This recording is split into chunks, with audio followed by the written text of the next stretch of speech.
సార్లు బయటికి వస్తాయి అని చెప్పాను. ఎప్పుడు వస్తాయి అంటే వసంత ఋతువులో, అంటే ఉగాది నుండి మొదలుకొని శ్రీరామనవమి వరకు మనం 9 నవరాత్రులు జరుపుతాం. ఆ కాలంలో యమదంష్ట్ర, యముని యొక్క ఒక కూర బయటికి వస్తుందట.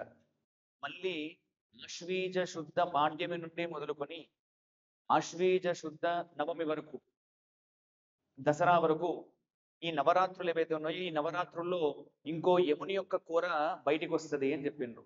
ఈ యముని కూర బయటికి వస్తే ఏమైతుంది అంటే విపరీతమైన అంటువ్యాధులు రావడానికి లేదా విపరీతమైన మరణాలు సంభవించడానికి అవకాశం ఉంటుంది. కాబట్టి వసంతకాలంలో ఆ 9 రోజులు కూడా మనము నవరాత్రులు జరుపుతాం.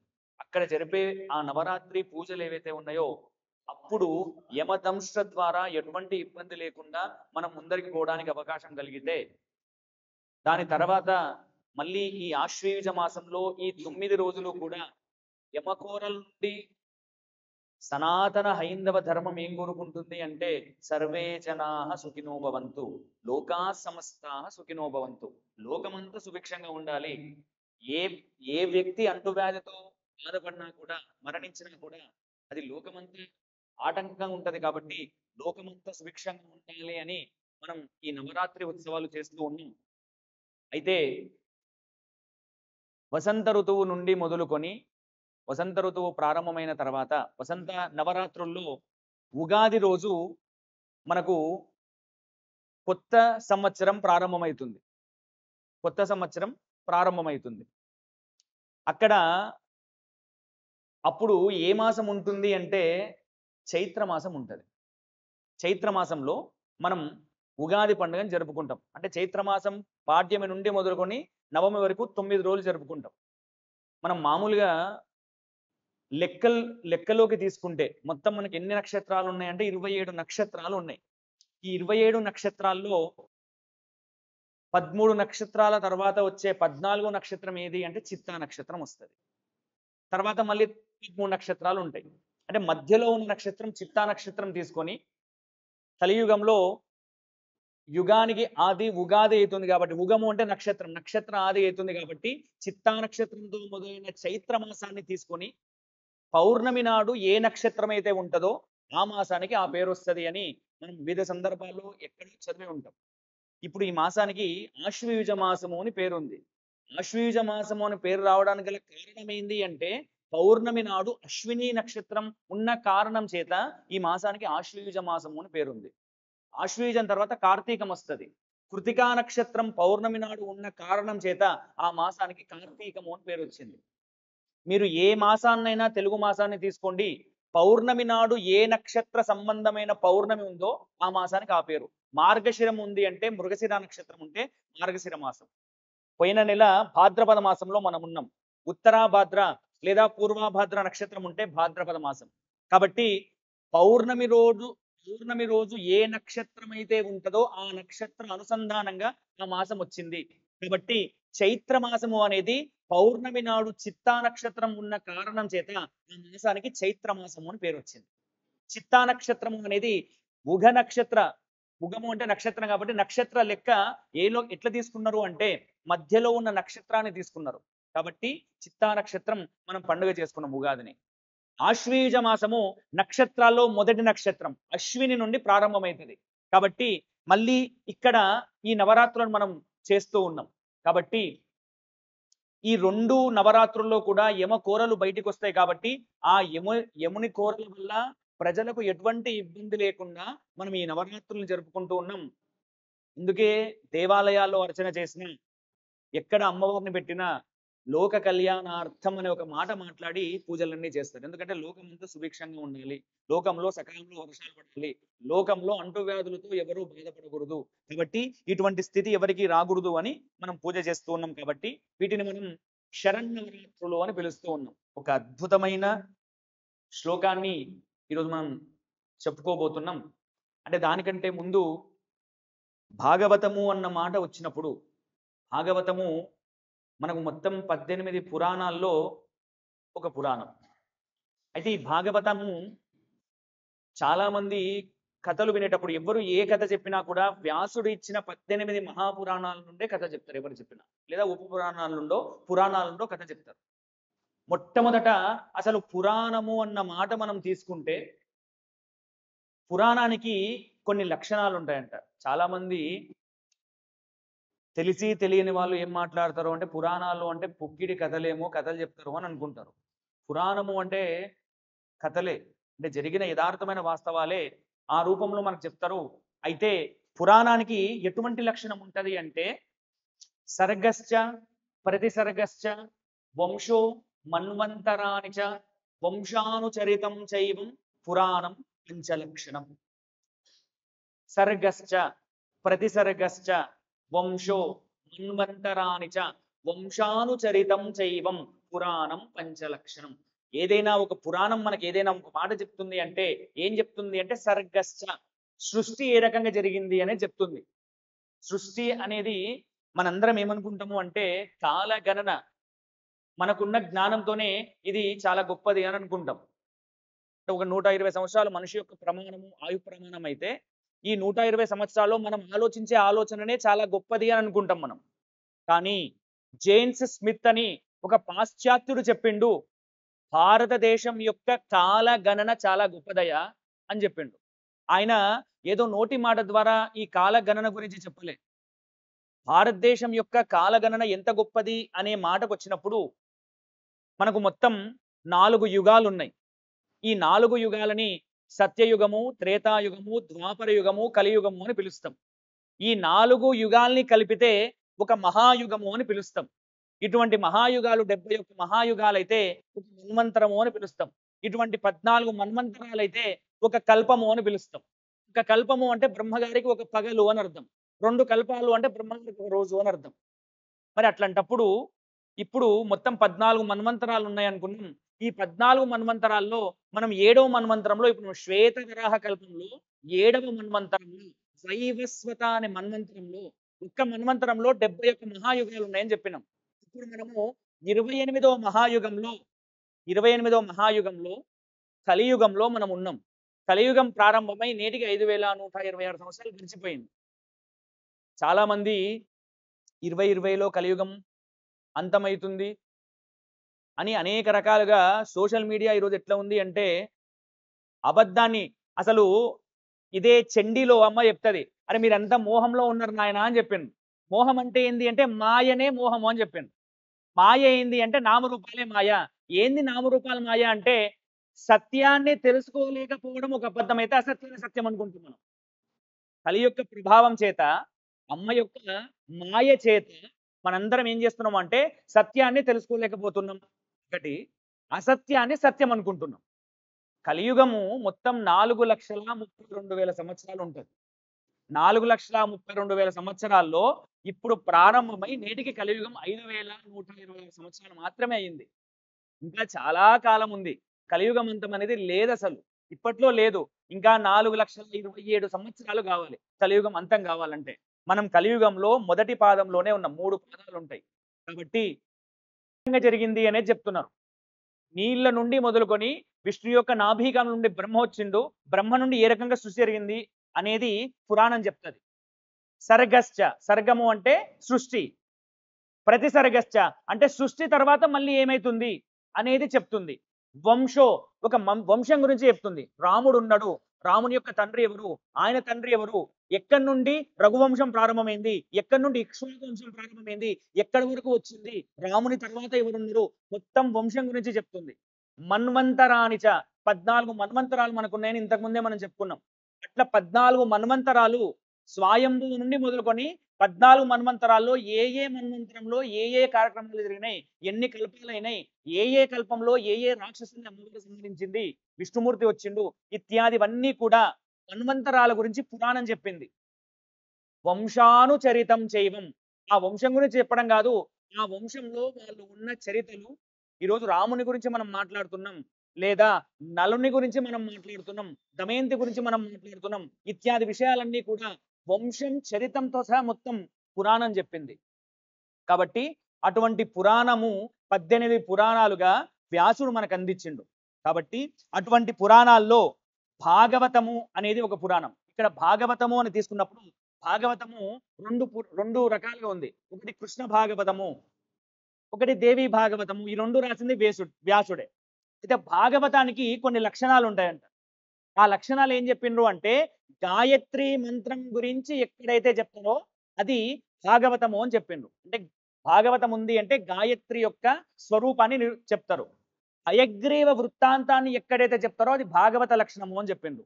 వృత్రాసుర సంహారం గురించి ఎక్కడైతే మాట్లాడతారో అది భాగవతము అని చెప్పిండ్రు.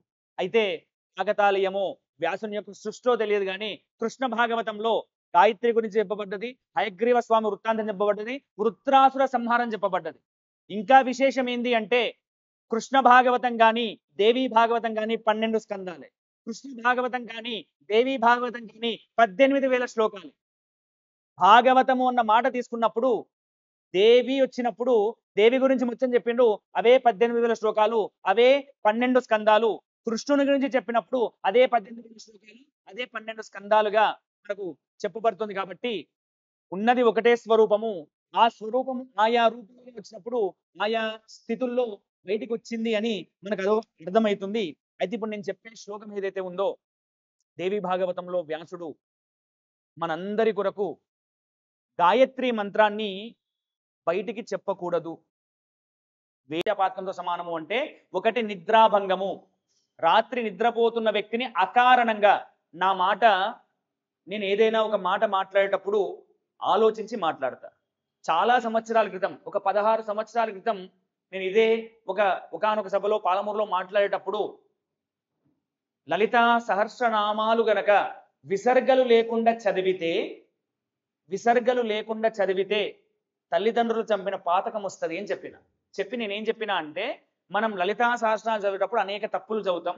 అంత చదివిన తర్వాత అమ్మ నేనేం తప్పు చదివినా క్షమించమ్మా అని ఒక్క నమస్కారం అమ్మకు చేసుకుంటే అమ్మ ఆ నమస్కారాన్ని తీసుకుంటది అని చెప్పిన. కానీ అక్కడ కూర్చున్న వాళ్ళకి ఏమర్థమైంది అంటే లలితా సహస్రనామం అయ్యగారు చదవద్దన్నాడు, తల్లిదండ్రులు చంపిన పాతకం వస్తుంది అన్నాడు అని చెప్పిండు అని. అంటే మాట ఎట్లా పోతుంది అంటే, మాట మనిషిని బ్రతికిస్తుంది, మాట మనిషిని చంపేస్తుంది. మాట మనం తీసుకున్న దాన్ని బట్టి ఉంటుంది. ఖచ్చితంగా తప్పులు చదువుతాం కాబట్టి చదివిన తర్వాత అమ్మ క్షమించు అని నమస్కారం చేసుకోవడం ఏదైతే ఉందో ఆ నమస్కారం అమ్మ వింటది. ఇన్ని తెలిసిన అమ్మ అది తెలియదా?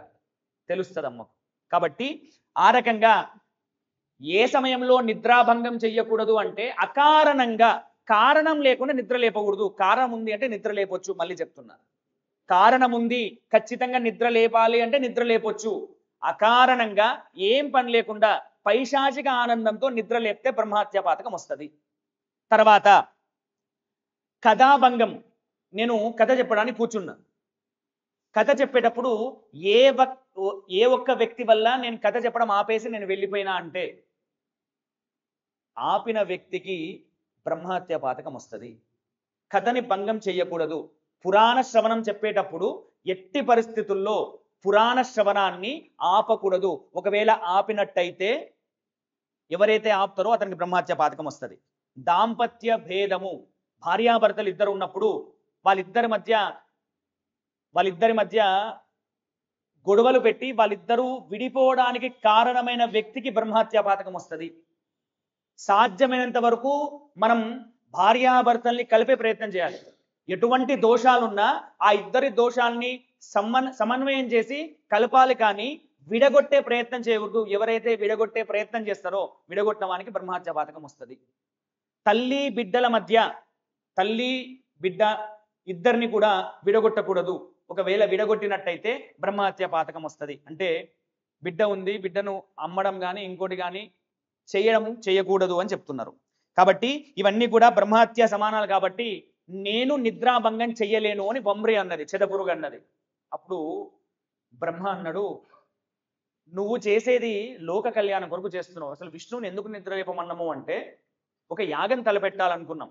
కాబట్టి ఆ యాగం చేయడానికి విష్ణువుని లేపాలనుకుంటున్నాం. నువ్వు ఈ పని చేస్తే నేను నీకు ఒక అద్భుతమైన వరం ఇస్తా అన్నాడు. ఏమిస్తావు అని అడిగింది వంబ్రి. ఏం చెప్పిండు బ్రహ్మదేవుడు అంటే, అమంగళ సూచకంగా ఉల్కాపాతాలు మహాపాతాలు అన్నీ వచ్చినాయి. దేవతలకు మొత్తం అమంగళమే కనబడుతుంది. భీకర శబ్దం వచ్చింది. భూ నభో అంతరాల్లో మొత్తం శబ్దం మొత్తం ప్రతిధ్వనించిపోయింది. విష్ణుమూర్తి శరీరం మాత్రమే ఉంది, తల లేదు. ధనుస్తో ఎక్కడ పోయిందో అర్థం కాలేదు దేవతలకి. అందరూ భయపడిపోతుంటే బృహస్పతి వచ్చి దేవతల్ని ఓదార్చండు, ఎవరు భయపడకండి అని. ఇంద్రుడు బృహస్పతిని తిడతాడు, ఏమైనా తెలివి ఉందా లేదా నీకు, భయపడొద్దు అంటున్నావు, అసలు విష్ణుమూర్తి తల లేదు, భయపడకుండా ఎట్లా ఉంటాము అని అంటే బ్రహ్మదేవుడు చెప్తాడు, సరే ఇది ఏది జరిగినా అమ్మ యొక్క మాయ చేతనే జరిగింటది, అమ్మ గురించి స్తోత్రం చేద్దాము అని చెప్పిండు. కానీ స్తోత్రానికి కూర్చుందాము అంటే బ్రహ్మదేవుని కూడా స్తోత్రం చెప్పడానికి రాలే, అసలు విష్ణుమూర్తి తలకాలేదు కదా అని. మనకి ఏదైనా నైరాశ్యం వచ్చింది అంటే మనం ఏం చేస్తాము అంటే భగవంతుని నమస్కరించడానికి కూడా మన మనసు ఒప్పదు, ఏం నమస్కరిస్తాంలే, ఏం జరిగింది ఏముంది అని మనసుకు అనిపిస్తుంది. అప్పుడు మన పెద్దలు మనల్ని పురాణం వినండి అని ఎందుకు చెప్తారు అంటే, పురాణంలో కేవలం కథనే చెప్తే కథగా వింటే ఖచ్చితంగా తపస్సు చేసిన ఫలితమే. కానీ పురాణంలో ఏం చెప్తారు అంటే దేవతలు స్తోత్రం చేసిన విధానాన్ని చెప్తారు. మనకు దేవతలు ఏ రకంగా స్తోత్రం చేసిన విధానాన్ని చెప్తారు. బ్రహ్మదేవుడు మొత్తం 4 తలకాయలు ఉంటాయి. ఈ 4 తలకాయలు ఉంటే 4 వేద పురుషులు బయటకు వచ్చినట్ట. బ్రహ్మదేవుడు స్తోత్రం చేయడానికి రాకపోతే 4 వేద పురుషులు వచ్చి అమ్మ గురించి అత్యద్భుతమైన స్తోత్రం చేసిండ్రు. ఈ స్తోత్రం పురాణంలో చెప్పబడుతుంది. ఇది వింటే మనకు తపస్సు చేసిన ఫలితం కలుగుతుంది. ఇప్పుడు బ్రహ్మదేవుడు 4 ముఖాల నుండి 4 వేదమూర్తులుగా ఒక్కొక్క వేదం వచ్చి అమ్మని స్తోత్రం చేసింది. ఏమని స్తోత్రం చేసింది అంటే, నమో దేవి మహామాయే విశ్వోత్పత్తికరే శివే నిర్గుణే సర్వభూతేషి మాతః శంకర కామదే. హే దేవి మహామాయ నమో నమః, నువ్వు విశ్వోత్పత్తి కారణానివి, శుభప్రదవు, నిర్గుణవు, సర్వభూతేశ్వరివి, జగన్మాతవు, శంకరుడంతటి వారికి కోర్కెలు తీర్చిన దానవు, ప్రాణకోటికందరికీ ప్రాణం నువ్వే, జీవకోటికంతటికి ఆధార భూమివి నీవే, తెలివి నీవే, కలిమి నీవే, వెలుగు నీవే, ఊరిమి నీవే, శాంతి నీవే, శ్రద్ధ నీవే, మేధా నీవే, ధైర్యం నీవే, స్మృతి నీవే, ఉద్గీతంలో అర్ధమాత్రవు నీవే, గాయత్రివి నీవే, జయము నీవే, విజయము నీవే, దాత్రి, లజ్జ, కీర్తి, స్పృహ, దయ అన్నీ నీవే, ముల్లోకాలని సంవిధానపరచగలిగిన దయామయివి నీవు, సర్వ విశ్వ జననివి నీవు, లోకహిత కారణివి నీవు, వరేణ్యవు నీవు, వాగ్బీజవు నీవు, భవబంధ వినాశినివి నీవు. అటువంటి తల్లికి నేను నమస్కరిస్తున్నా అని చెప్పి త్రిమూర్తులు నీవే, అష్టదిక్పాలకులు నీవే, పంచలోక పాలకులు నీవే, నీ రూప విభవాన్ని, నీ నామ సంఖ్యాన్ని తెలుసున్నవాడు ఈ ప్రపంచంలో ఎవ్వరూ లేరు, తెలియజెప్పేవాడు ఈ ముల్లోకాలలోనే ఎవ్వరూ లేరు. మా యొక్క ప్రయత్నం ఎటువంటిది అంటే, ఒక చిన్న గుంట దాటలేని వాళ్ళము, చిన్న గుంట ఉంటది, ఆ చిన్న గుంట కూడా దాటలేని వాళ్ళము సముద్రాన్ని దాటగలనా? సముద్రం దాటలేము, ఒక చిన్న గుంటనే అంటే దేవతల యొక్క ఉద్దేశం ఏంది, ఆ వేద బ్రహ్మ యొక్క ముఖం నుండి వచ్చిన వేదమూర్తుల ఉద్దేశం ఏంది అంటే, అసలు నిన్ను స్మరించే శక్తి కానీ స్తోత్రం చేసే శక్తి కానీ మాకు లేదు, చిన్న గుంట దాటలేని శక్తి లేని వాళ్ళము సముద్రం దాటడానికి ప్రయత్నిస్తామా అంటే, సముద్రం దాటడము అంటే నిన్ను వర్ణించడం ఎవ్వరి వల్ల కాదు. ఎప్పుడైనా ఈ కథను మనం చెప్పే కథల్ని విన్నట్టయితే, ఈ కథ వింటున్నా అంటే శ్రవణమైన మననమైన మనల్ని అనుగ్రహించి తీరుతుంది. అయితే ఒకనాడు ఒకానొక, ఇది యథార్థంగా జరిగిన ఘటన, ఒక 30-40 సంవత్సరాల కిందట జరిగిన ఘటన. ఒకనాడు ఒక ఊర్లో గాజులు అమ్ముకొని జీవించే వ్యక్తి ఉన్నాడు. చాలా కడు పేదవాడు, గాజులు అమ్ముకునేవాడు. కానీ పేదవాడైనా కూడా దుర్గమ్మ ఉంది అని గట్టిగా నమ్మినవాడు. అయ్యా దయచేసి ఫోన్ మాట్లాడకండి. దుర్గమ్మను గట్టిగా నమ్మినవాడు. ఎంత గట్టిగా నమ్మిండు అంటే, మనకు ఎటువంటి స్థితి ఉన్నా కూడా అమ్మ నన్ను రక్షిస్తుంది అని నమ్మినవాడు. అతను ఎంత కదుపేదవాడు అంటే, గాజులు అమ్ముతే గాని మరుసటి రోజుకి భోజనం దొరికే పరిస్థితి లేదు. అటువంటి స్థితి నుండి ఈ గాజులు అమ్మేవాడు ఏం చేస్తున్నాడు అంటే, ప్రతిరోజు కూడా సూర్యోదయానికి పూర్వమే నిద్ర లేచి స్నానం చేసేవాడు. స్నానం చేసి అమ్మకు నమస్కారం చేసుకునేవాడు. గాజులు వేసుకొని, ఇప్పుడంటే మనం లేడీస్ కార్నర్ వెళ్ళి గాజులు తీసుకుంటున్నాం, కానీ ఒకప్పుడు మన ఇంటి ముందరకు వచ్చి అమ్మేవారు అని నేను విన్నా. నేనైతే చూడలేదు, విన్నా. అయితే ఇంటి ముందరకు వచ్చి గాజులు అమ్మేవారట. అతను కూడా ఒక ఊరికి వెళ్ళి తన ఊర్లో గాజులు అంతా అమ్మాలని పోయిండు. కానీ ఆ రోజు ఆ ఊర్లో ఎవ్వరూ కూడా గాజులు తీసుకోలే. గాజులు తీసుకోకపోతే చాలా బాధపడ్డాడు. అరే ఈ రోజు గనక గాజులు అమ్ముడు పోకపోతే రేపటి రోజున నాకు తిండి తినడానికి కూడా లేదు కదా అని బాధపడతాడు. సరే అమ్మ ఇయ్యలే. అమ్మ నాకు ఇయ్యలే, వద్దనుకున్నదేమో, నన్ను పస్తులు ఉంచాలనుకుందేమో అనుకున్నాడు. కానీ అతనుకున్న గొప్ప గుణం ఏంది అంటే, అతను చిన్న పిల్లల నుంచి మొదలుకొని వయోవృద్ధుల వరకు ఎవరికి గాజులు వేసినా నేను దుర్గమ్మకే గాజులు వేస్తున్నా అని నమ్మి వేసేవాడు. దుర్గమ్మకే నేను గాజులు వేస్తున్నా అని నమ్మి వేసేవాడు. ఈ రకంగా కాలం గడుస్తుంది. ఆ రోజు ఎక్కడ అమ్ముడు పోలే గాజులు. సరే ఇంకో పక్కల ఊరుకోళ్ళలోకి వెళ్ళి ప్రయత్నం చేద్దాం అనుకున్నాడు. ఒక ఊరు నుండి ఇంకో ఊరికి పోతే మధ్యలో చెరువు ఉంటుంది. ఇప్పటికీ మనం చూస్తూ ఉన్నాం అది. చెరువు కట్ట ఎక్కడానికి ప్రయత్నం చేస్తున్నాడు, ఎక్కుతున్నాడు, గాజులు మూట పెట్టుకున్నాడు, నడుస్తున్నాడు. ఒక చిన్న పాప నీళ్ళ బిందె పట్టుకొని వచ్చింది అక్కడికి, నీళ్లు తీసుకోవడానికి వచ్చింది. ఆ పాపను ఈ గాజులు అమ్మేవాడు చూసిండు. చూసి ఆ పాప నీళ్ళ కోసం వచ్చింది అనుకున్నాడు, ముందరికి పోతున్నాడు. ఆ అమ్మాయి ఆగు అన్నది. ఆగిండు. నాకు గాజులు వేస్తావా అన్నది ఆ పాప. వేస్తమ్మా అన్నాడు. సరే అని ఆ అమ్మాయికి గాజులు వేసింది. గాజులు వేసిన తర్వాత ఎంత ఈ గాజులకి అని అడిగింది. అప్పుడు అతను చెప్పిండు 50 పైసలమ్మా ఈ గాజులకి అని చెప్పిండు. అయ్యో 50 పైసలా, నా దగ్గర లేవు కదా, నేను 5 పైసలు 10 పైసలు అనుకున్నా, ఇంత ఉంటాయని నేను అనుకోలేదు, తీసేసుకో గాజులు నాకు వద్దు అన్నది. అమ్మ నేను ఒకసారి గాజులు వేసినా అంటే గాజులు సుమంగళి వస్తువు అమ్మా, నేను తీయను. నీకు ఒకవేళ ఎప్పుడు అనుకుంటే అప్పుడు నీకు ఎప్పుడు ఉంటే అప్పుడు నాకు కబురు పెట్టు, మీ ఇల్లు ఎక్కడనో చెప్పు, నేను వచ్చి నేను తీసుకుంటామ్మా.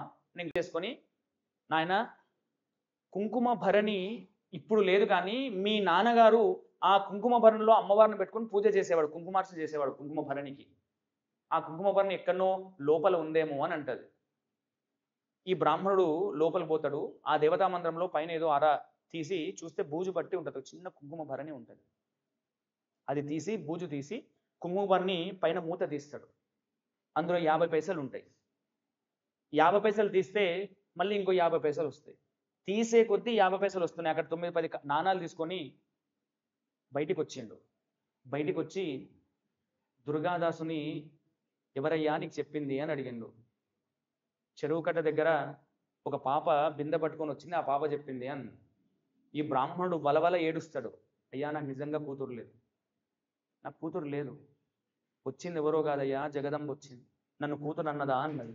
అవును మిమ్మల్ని కూతురు అన్నది అంటే చాలా సంతోషం అయ్యా, నువ్వు అదృష్టవంతుడు, అమ్మని చూసినావు అయ్యా, పోదాం చూద్దాము అని మళ్ళీ చెరువుగడ్డ దగ్గరకు వస్తారు. చెరువుగడ్డ దగ్గరకు వస్తే అమ్మ కనపడదు. అమ్మ కనపడకపోయేసరికి విపరీతంగా ఈ బ్రాహ్మణుడు ఏడుస్తాడు. అమ్మ నన్ను కూతురు అన్నవా, నేను ఏ జన్మలో ఏ పుణ్యం చేసుకున్న తల్లి, ఎంత గొప్ప అదృష్టాన్ని చేసినా కానీ నిన్ను చూడలేదన్న బాధ నాకు ఉంది కదా తల్లి అంటే, ఆ చెరువులో నుంచి 2 చేతులు బయటికి వచ్చి గాజులతో బయటికి వచ్చి, ఈ గాజులు వేసింది నాకు దుర్గాదాసే, నేను ఎందుకు వీళ్ళిద్దరిని అనుగ్రహించిన అంటే వీళ్ళ దగ్గర డబ్బు లేకున్నా కూడా నేనున్నా అని గట్టిగా నమ్మిన వాళ్ళు కాబట్టి నేనున్నా నిరూపించాలనుకున్నా అని చెప్పి వాళ్ళిద్దరికీ అమ్మ, మనందరం ఏమనుకుంటామో అంటే అమ్మ అనుగ్రహం కలగడం అంటే రాత్రికి రాత్రి ఏమో జరిగిపోయి లక్షలు కోట్లు వచ్చి బంగారం వచ్చి విపరీతమైన ఆనందమైన జీవితం గడపడమే అమ్మ అనుగ్రహం అనుకుంటాం. అమ్మ అనుగ్రహం కలగడము అంటే ఏంది అంటే నువ్వు ఎటువంటి స్థితిలో ఉన్నా ఇంకో జన్మ లేకుండా ఇదే చివరి జన్మ చేయడం అమ్మ అనుగ్రహము. ఇదే అమ్మ అనుగ్రహం. చాలా మంది ఒక కోరిక కోరినాం, నాకు సంతానం కాలేదు, సంతానం కలిగింది, ఈ కోరికతో ఆగిపోతుంది మన జీవితము. వాడు వృద్ధిలోకి రావాలి, మళ్ళీ వృద్ధిలోకి వచ్చినటువంటి వివాహం కావాలి, ఏదైనా మన జీవితంలో ఒక కష్టం వస్తూనే ఉంటుంది. అమ్మకు మనం నమస్కారం చేసుకుంటూనే ఉంటాం, అమ్మ మనకి ఇస్తూనే ఉంటుంది. కానీ శాశ్వతమైన అమ్మ అనుగ్రహం కలగడము అంటే ఏంటి అంటే ఇదే చివరి జన్మ కావడం, ఇంకో జన్మ లేకుండా ఇదే చివరి జన్మ అయి మోక్షం కలగడమే అమ్మ అనుగ్రహం కలగడము. కాబట్టి అటువంటి మోక్ష స్థితి ఆ దుర్గాదాసుకి గాజులమ్మేవానికి బ్రాహ్మణునికి అమ్మ ఇచ్చింది. ఏదైనా కూడా మనము ఎటువంటి స్థితిలో ఉన్నాము అంటే యాంత్రికమైన స్థితిలో ఉండి మనం పూజ చేస్తూ ఉన్నాం. యాంత్రికమైన స్థితి అంటే కంచిలో కైలాసనాథర్ అని ఒక దేవాలయం ఉంది. ఎవరైనా చూసిందా? చూడలేదు. కంచిలో కైలాసనాథర్ అని ఒక దేవాలయం. ఆ దేవాలయం యొక్క దృష్టాంతం ఏంది అంటే అసలు భక్తి అంటే ఏందో తెలియాలంటే ఆ దేవాలయం గురించి తెలియాలి. అక్కడ ఏం జరిగింది అంటే ఆ కైలాసనాథర్ దేవాలయాన్ని నిర్మించిన ఒక మహారాజు ఆ దేవాలయాన్ని కట్టిండు, కైలాసనాథర్ దేవాలయం కట్టిండు. వెళ్తాడు ఆ రాజు, ఏమయ్యా మీ ఊర్లో ఎవరో బ్రాహ్మణుడు ఉన్నాడంట కదా, ఎక్కడో శివాలయం కట్టిండంట కదా, ఎక్కడ కట్టిండు, ఎల్లుండే ప్రతిష్ట ఉందంట కదా అని అడిగిండు, రేపే ప్రతిష్ట ఉందంట కదా అని అడిగిండు. అంటే ఆ ఊరు ప్రజలందరూ చెప్పిండ్రు, అయ్యా నిజమే ఆ బ్రాహ్మణుడు శివాలయం కడతా అనుకున్నాడు కానీ ఊర్లో ప్రతి ఒక్కరిని వచ్చి చందా అడిగిండు, నేను శివాలయం కడతా నాకు డబ్బులు ఇవ్వండి అని అడిగిండు. కానీ మేము ఎవ్వరం ఇయ్యలే, సహకరించలే, ఎవ్వరు ఇయ్యలే, ఒక్క రూపాయి కూడా. ఇవ్వకపోయేసరికి అతను ఏమైంది అంటే ఉన్మత్తుడైపోయాడు, పిచ్చోడైపోయాడు. ఇంకా మాతో మాట్లాడడం బంద్ చేసిండు ఆయన. తనలో తాను ఏదో మాట్లాడుకుంటూ ఉన్నాడు, తనలో తాను ఏదో చేస్తూ ఉన్నాడు. మాతో ఎవరితో మాట్లాడతలేడయ్యా అని చెప్పిండు. లేదయ్యా శివుడు చెప్పిండు, నాకు శివుడు చెప్పిండు ఆయన శివాలయం కట్టిండని, పోదంపా అతని దగ్గర పోదంపా అన్నాడు. వచ్చిండు అతని దగ్గరికి, బయట అరుగు మీద కూర్చున్నాడు, ఏదో తనలో తాను మాట్లాడుకుంటూ ఉన్నాడు. వచ్చి మహారాజు వచ్చిండయ్యా మాట్లాడినతో నా అని చెప్పిండు. ఎవరు మహారాజు, ఏం మహారాజు అన్నాడు. అప్పుడు ఆ మహారాజు కలిగించుకొని, అయ్యా ఏదో శివాలయం కట్టినామంట కదా, ఎక్కడ కట్టినావు అన్నాడు. అవును, నేను ఒక అద్భుతమైన శివాలయాన్ని నిర్మాణం చేసిన అన్నాడు. ఎక్కడ కట్టినవయ్యా అన్నాడు. అది నీకు కనపడదు అన్నాడు. అదేందయ్యా నీకు కనపడకపోవడం, నాకు కనపడకపోవడం ఏంది, అద్భుతమైన శివాలయం అంటున్నావు అంటే, నేను శివాలయాన్ని ఎట్లా కట్టినో తెలుసా, భారతదేశంలో ఉన్న స్థపతులందరూ వచ్చారు శివాలయానికి. శివాలయం నిర్మాణం చేయడానికి భారతదేశంలో ఉన్న గొప్ప గొప్ప స్థపతులందరూ వచ్చిండ్రు. దేవాలయం నిర్మాణం అయింది, భారతదేశంలో ఉన్న గొప్ప గొప్ప పండితులందరినీ పిలిపించిన, ఋగ్వేద యజుర్వేద సామవేద అధర్వణ పండితులను పిలిపించిన, భారతదేశంలో ఉన్న నదీ నదములన్నీ తీసుకొచ్చిన, భారతదేశంలో ఉన్న సాగరములన్నీ సముద్ర నీటినన్నింటినీ తీసుకొచ్చిన, శివుణ్ణి పిలిచిన, రేపే వస్తున్నాడు, రేపే కుంభాభిషేకము అని చెప్పిండు. చూపించాయా నాకు అన్నాడు. నీకు కనపడదు అన్నాడు. అదే నాకు కనపడకపోవడం ఏంది అంటే, నేను నా మనసులో నిర్మాణం చేసుకున్న దేవాలయాన్ని అని చెప్పాడు. ఇక్కడ మనం ఒకసారి ఆలోచన చేద్దాం, ఈ బ్రాహ్మణుడు మనసులో నిర్మాణం చేసుకుంటే రాజుకెందుకు కల్లోకి రావాలి? ఆలోచన చేస్తే రాజుకి ఎందుకు కల్లోకి వచ్చిండు అంటే, రాజైతే సమర్థుడు, ఈ బ్రాహ్మణుడు ఏ రకంగా కలగన్నాడో ఆ కలగన్న దేవాలయాన్ని రాజు మాత్రమే కట్టగలుగుతాడు, రాజు మాత్రమే కట్టగలుగుతాడు. కాబట్టి రాజు కల్లోకి వచ్చిండు. అప్పుడు రాజు అనుకున్నాడు, నాకు ఈ కళ రావడానికి గల కారణం నేను నిర్మిస్తా అని. ఆ బ్రాహ్మణుడు మనసులో కట్టుకున్న దేవాలయం ఏ రకంగా ఉందో ఆ రకమైన దేవాలయం నిర్మించిన తర్వాతనే నేను కైలాసనాథర్ దేవాలయం ప్రతిష్ఠ చేస్తా అని ఈ బ్రాహ్మణుడు ఏ రకంగా ఈ రాజుకు చెప్పిండో అటువంటి దేవాలయాన్ని ఆ ఊర్లో రాజు నిర్మాణం చేసి ప్రతిష్ఠ చేసిన తర్వాత వచ్చి కైలాసనాథర్ దేవాలయాన్ని ప్రతిష్ఠ చేసిండు ఆ మహారాజు. ఇప్పటికీ మనం కంచి వెళ్తే ఏకాంబరేశ్వర స్వామి దేవాలయం దగ్గరలోనే ఉంటది. అక్కడ ఇంకా ఒక మాట చెప్తారు, అక్కడ ఉన్న అర్చకులు, అక్కడ ఎట్లా పోవాలంటే కైలాసనాథర్కి స్వామికి ప్రదక్షిణ చేస్తాం, లోపల కింద నుంచి వంగి పోయి మళ్ళీ కింద నుంచి వంగి రావాలి. అంటే అందులో ప్రదక్షిణ చేస్తామంటే ఇంకోసారి నువ్వు ఈ భూమికి రాకుండా ఇదే చివరి జన్మ అవుతుంది అని చెప్తారు. అంత గొప్ప దేవాలయం ఆ దేవాలయం. ఆ దేవాలయం రావడానికి గల కారణం ఏంది అంటే భక్తి. భగవంతుడు ఉన్నాడు అని నిరూపించడానికి ఎన్నో సంఘటనలు ఉన్నాయి. కాకపోతే మనం నిశ్చలంగా ఉన్నామా? ఇంతకుముందు నేను మాట్లాడుతూ మా శాంతానంతో మాట్లాడుతూ ఉంటే మా అన్న ఏమన్నాడంటే, స్వామీజీ ఏమన్నారంటే, మనిషి బ్రతకడానికి ఏం కావాలి అంటే ట్రాన్స్పరెంట్ కావాలి. ఇంకో అద్భుతమైన మాట అన్నాడు. ఏమన్నారంటే, మనము నిజాయితీగా ఉంటే ఆ జగజ్జనని కూడా మనకు సహకరిస్తుందని చెప్పిండు. మనం నిజాయితీగా ఉండి, నేను నిజంగా ఆ బ్రాహ్మణుని భక్తి, ఆ బ్రాహ్మణుని గుండెలో భక్తి ఎంత ఉందో, మళ్ళీ నేను ఈ కథ విన్న ప్రతిసారి నాకు శాంతానందనే గుర్తుకొస్తాడు. అన్న కూడా అంత భక్తి కలిగిన వాడు.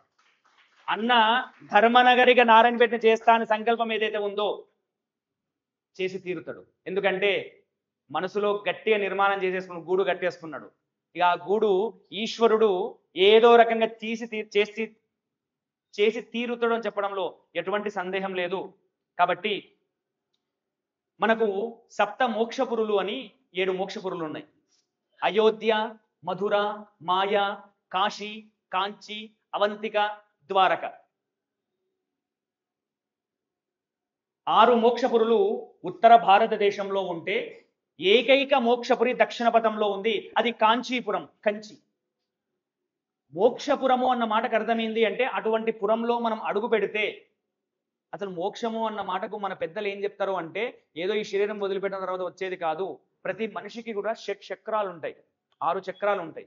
ఈ 6 చక్రాలు కూడా సర్పాకారంలో ఒకటి మనకు తిరుగుతూ ఉంటుంది. అంటే ప్రతి మనిషికి పైనుంచి కిందికి సర్పాకారంలో తిరుగుతూ ఉంటుంది.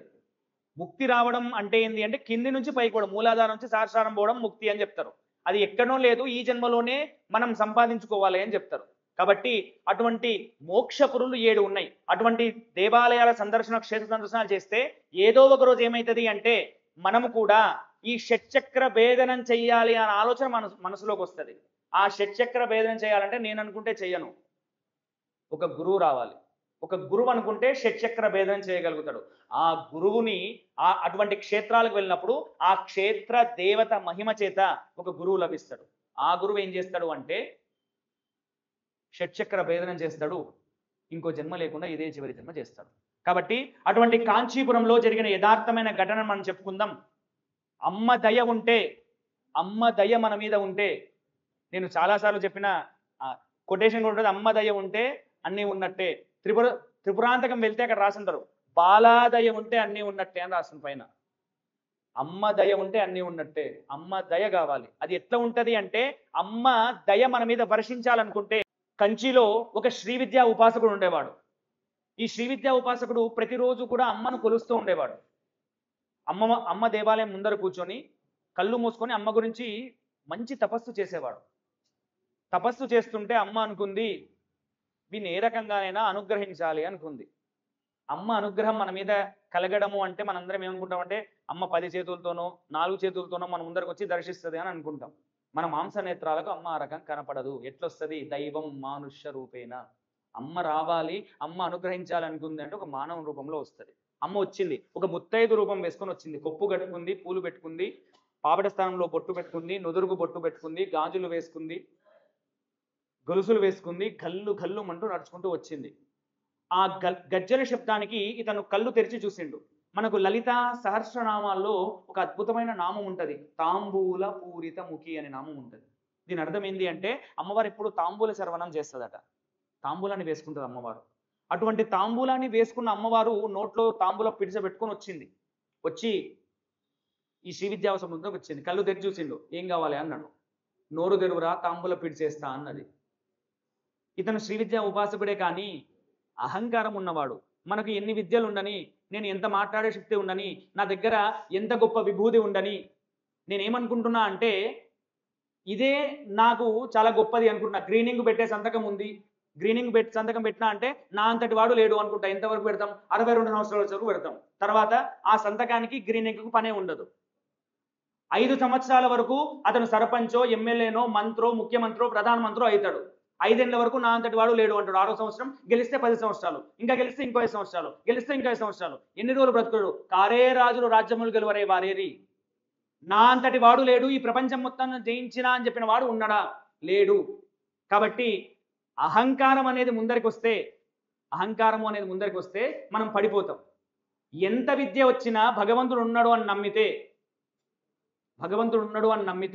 అమ్మ అనుగ్రహం కలుగుతుంది. స్వామి హనుమ అదే చెప్పిండు. స్వామి హనుమ జీవితంలో యథార్థంగా జరిగిన ఘటన ఏంది అంటే, స్వామి హనుమ విభీషణుడు ఇద్దరు చిరంజీవులు. వాళ్ళిద్దరూ కూడా మేఘనాథుడు వచ్చి మేఘ రూపంలో వర్షం కురిపిస్తాడు. వానరులందరూ పడిపోతారు, రామలక్ష్మణులు మూర్ఛిల్లుతారు. వానరులకి అందరికీ కొన్ని కోట్ల వానరులకి శరీరం మొత్తం ముళ్ళు గుచ్చుకుంటాయి. ఎవరెవరికి ఏమైందని చూసుకుంటూ పోతుంటారు విభీషణుడు, ఆంజనేయ స్వామి. జాంబవంతుడు వస్తాడు. జాంబవంతుడు స్వామి హనుమ బ్రహ్మ ఆవలిస్తే పుట్టినవాడు జాంబవంతుడు. బ్రహ్మ ఆవలి నుంచి వస్తాడు. వచ్చి జాంబవంతునికి కన్నం ముళ్ళు గుచ్చుకున్నాయి, చూసే శక్తి లేదు. విభీషణుడు తాత నువ్వు క్షేమమా అని అడుగుతాడు జాంబవంతుణ్ణి. అప్పుడు జాంబవంతుడు అంటాడు, నేను క్షేమం, హనుమ క్షేమమా అని అడుగుతాడు విభీషణుణ్ణి. అప్పుడు విభీషణుడు అంటాడు, తాత నీ మతి భ్రమించిందా? రాముడు లక్ష్మణుడు క్షేమమా అని అడగాలి, హనుమ క్షేమం అంటున్నావు ఏంది నీవు అంటాడు. అప్పుడు జాంబవంతుడు చెప్తున్నాడు, పక్కన హనుమ వింటున్నాడు. ఒక్క స్వామి హనుమ ఉంటే, హనుమ ఒక్కడుంటే కోట్ల మంది వానర సైన్యాన్ని మళ్ళీ తిరిగి తెప్పిస్తాడు. చచ్చిపోయిన వాడిని కూడా బ్రతికిస్తాడు. ఒక్క హనుమ లేకపోతే వానర సైన్యం ఉండదు. కాబట్టి స్వామి హనుమ ఉన్నాడా అని అడుగుతాడు. మామూలుగా మనల్ని ఎవరైనా ఒక చిన్న ప్రశంస చేస్తే మనం ఏం చేస్తాము అంటే, ఇంక నా అంతటి వాడు లేడేమో నేను అనుకుంటాం. ఇంక నా అంతటి వాడు లేడు, నేను ఒక మంచి మాట మంచి మాట చెప్తే ఎవరైనా అయ్యా నువ్వు మంచి చెప్పినావు అని అంటే నేనేమనుకుంటా అంటే నిజంగా నా అంతటి వాడు లేడేమో అనుకుంటా. ఒక 70 ఏళ్ళ తర్వాత నా మాట ఉంటుందా? 60 ఏళ్ళ తర్వాత ఈశ్వరుడు నాకు ఈ మాట ఇస్తాడా? అసలు ఈ విభూతి మైక్ లాంటిది అని నేను భావన చేస్తే మైక్ ఏం చేస్తుంది? శబ్దం వినబెట్టట్టు చేస్తుంది.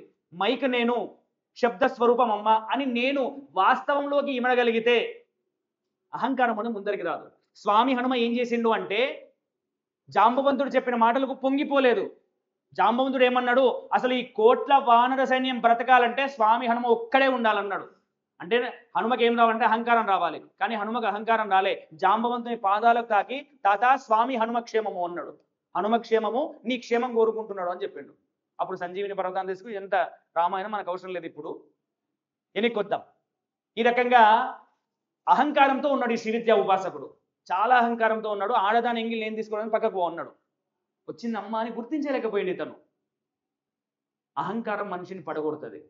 ఎప్పుడు ఎవరు ఏ రకంగా ఎట్లా వస్తారు, ఏ రకంగా ఇస్తారు అనేది అమ్మ యొక్క మాయ చేత ఉంటుంది. అందుకే అమ్మను మనం నమస్కారం చేసుకోవాల్సింది ఏంటంటే దృఢమైన భక్తిని ప్రసాదించుకొని నమస్కారం చేసుకుంటే అమ్మని మనకు స్పృహ కలిగిస్తుంది. పక్కకు పోయిండు, అమ్మ పక్కకు వచ్చింది. ఒక చిన్న పిల్లవాడు కూర్చొని ఉన్నాడు. ఆ పిల్లవాడు పుట్టుకతో మూగవాడు, మాట రాదు అతనికి. నోరు తెరిచిండు. అమ్మ వచ్చి నోరు తెరువురా అన్నది. అమ్మ మాటలు విని నోరు తెరిచిండు. నోరు తెరిచిన వెంటనే అమ్మ తాంబూలపు పిడిచ ఆ పిల్లవాడిని నోట్లో మూగవాడి నోట్లో వేసింది. వేసిన వెంటనే అంతవరకు మాట రానివాడు అమ్మ యొక్క చిరునవ్వును చూసి 100 శ్లోకాలు చెప్పిండు. అమ్మ యొక్క క్రీగంటి చూపును చూసి 100 శ్లోకాలు చెప్పిండు. అమ్మ యొక్క పాదాలను చూసి 100 శ్లోకాలు చెప్పిండు. అమ్మ యొక్క పెద్దరికం చూసి 100 శ్లోకాలు చెప్పిండు. అమ్మ యొక్క కటాక్షం గురించి 100 శ్లోకాలు చెప్పిండు. మొత్తం 500 శ్లోకాలు చెప్పిండు. 500 శ్లోకాలు చెప్పి ఆపేసిండు.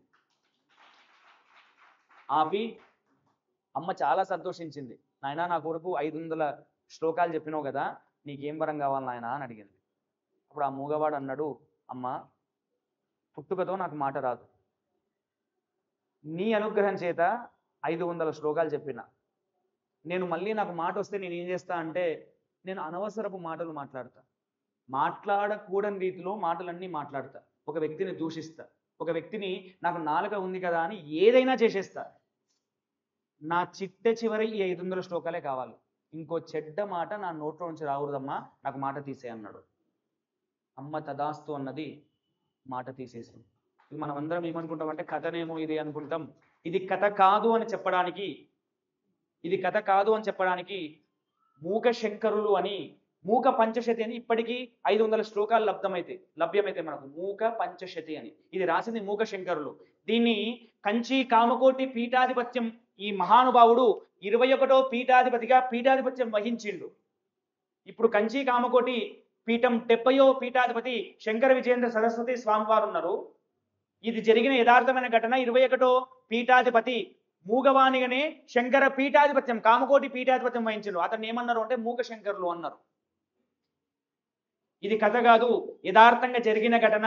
ఎంత మహానుభావులు భూమి మీద ఉన్నారు అంటే నేను మాట్లాడితే చెడు మాట, ఇంకొకరి గురించి కించపరిచే మాట మాట్లాడకూడదు. నా మాట నీ యొక్క 500 శ్లోకాలకే పరిమితం కావాలని మాట తీసేసి తన ఆజన్మాంతము అమ్మ యొక్క అనుగ్రహం చేత బ్రతికిన మహానుభావుడు. అమ్మ అనుగ్రహం ఉంది అంటే ఏమైతుంది అంటే మూగవానికి కూడా మాట వస్తుంది. అమ్మ అనుగ్రహం ఉంటే ఏమైతుంది అంటే పండితుని కాని వానికి కూడా పండితుని చేస్తుంది. కలుగుతానా అనే ఆలోచన నాకున్నప్పుడు నేను ప్రతిసారి చెప్తా, సంవత్సరానికి 2 సార్లు నేను ఈ వ్యాసపీఠం మీద కూర్చొని పురాణం చెప్తా. నేను అనుకోవడం ఏంటి అంటే నిజంగా అసలు పురాణము అనేది చెప్పాలి అనే ఆకాంక్ష కానీ పురాణం గురించి 10 మందికి చెప్పాలి. అంతకంటే ముందు ఏదో పూజలకు పోయినప్పుడు చెప్తుంటే వ్యాసపీఠ ఎక్కించి పురాణం చెప్పించినట్టు నేను ఏమనుకుంటున్నా అంటే ఏ స్థాయి లేని ఎటువంటి మాట రాని వ్యక్తిని శంకర విజయేంద్ర సరస్వతి మహాస్వామి నేనేం చెప్తా అంటే నడిచే కామాక్షి అని చెప్తా. నేను అతిశయోక్తి కొరకో గొప్ప కొరకో ఇంకేదేదో చెయ్యాలనో నేను ఏది వ్యాసపీఠం గురించి మాట్లాడను. నేను నడిచే మహాలక్ష్మి శాంతానందన్ అని చెప్తున్నా.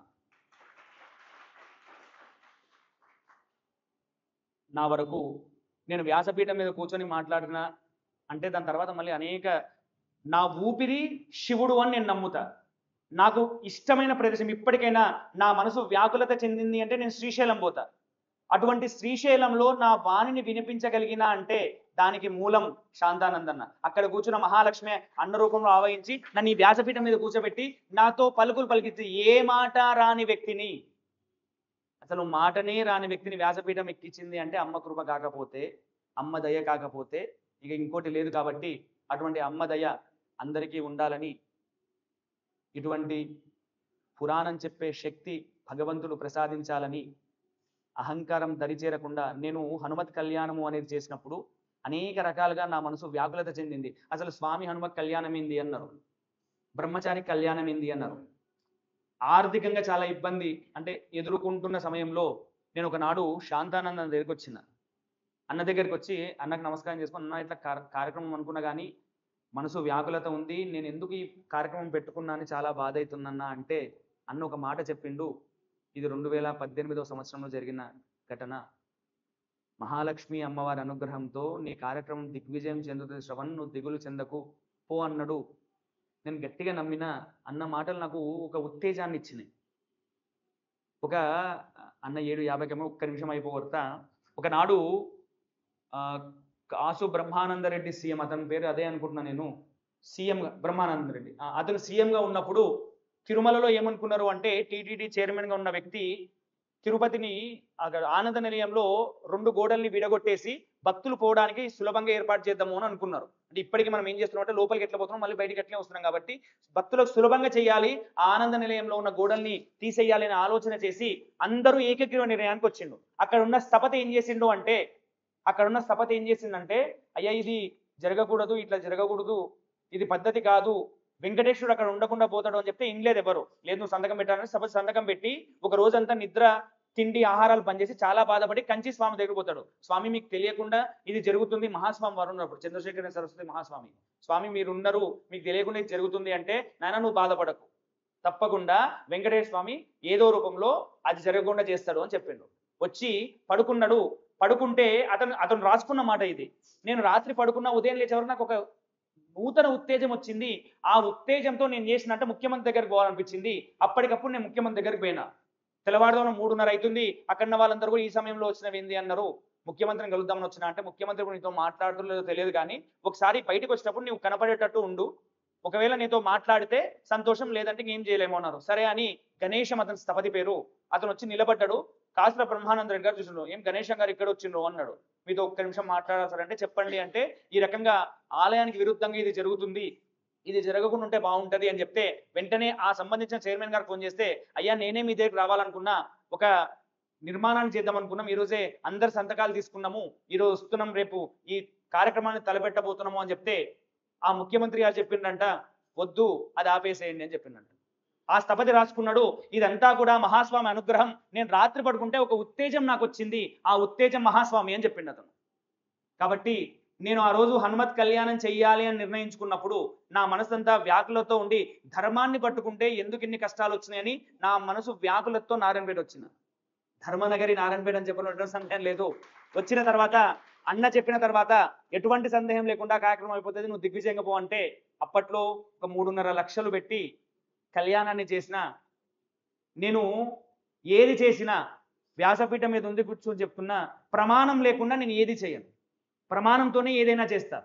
ఆ ప్రమాణంగా అసలు బ్రహ్మచర్యం అంటే ఏంది, బ్రహ్మచర్యం ఎన్ని రకాలుగా ఉంటుంది, ప్రాజాపత్యము ఇటువంటి బ్రహ్మచర్యాలు ఉంటాయని నేను పాంప్లెంట్లో రాసిన. మనకున్న దౌర్భాగ్యం ఏంది అంటే, మనం పాంప్లెంట్ చదవం, ఆంజనేయ స్వామి కళ్యాణం ఏంది అని ఒక మాట మాట్లాడతాం, మనకు అన్నీ తెలిసినట్టుగా.